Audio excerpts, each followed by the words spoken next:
ยลิ้นขี้ต้มเคยงมหอยกี้น้องลืมแล้วดี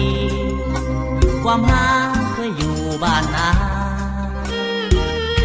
เคยกินแกงหอยลาบก้อยหมดแดงแกงปลาคนขี่กินกับหอคาอยู่บ้านนาจำบ่ลืมอยู่หน้าป้าสมลิ้นต้มกับอาย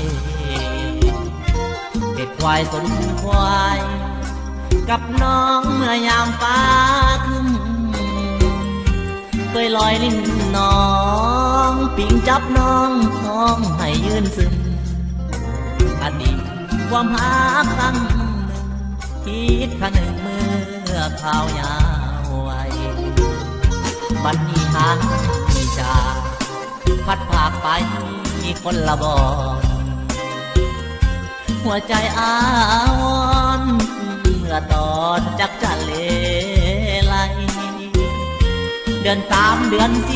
4บุญเข้าจี้โอ้ยวันแค่ใดอยู่หัวนาก็เว้าห้องให้อยากกลับไป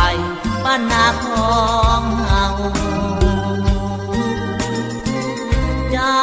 ไปอยู่ไสขอให้ติดต่อนัดกันเมื่อพอ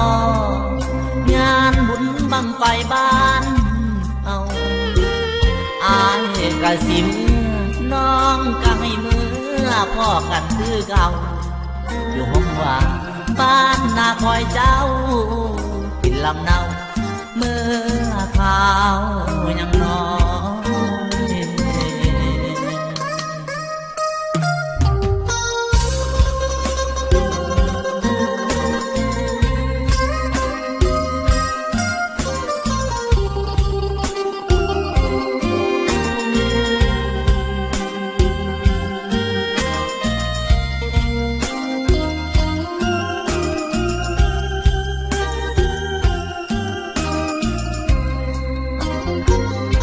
บัดนี้หาที่จะพัดพากไปคนละบอนหัวใจอาวรเมื่อตอนจักจันเลไลเดือน3 เดือน4บุญเข้าจี้โอ้ยมวนแค่ใดอยู่หัวนาก็เว้าห้องให้อยากกลับไปบ้านนาของเฮา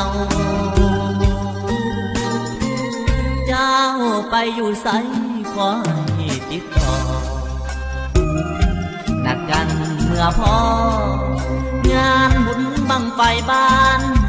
เอาอายกะสิมน้องก็ให้เมื่อพ่อกันคือเก่าอยู่ห้องว่าบ้านนาคอยเจ้ากินลำเนาเมื่อ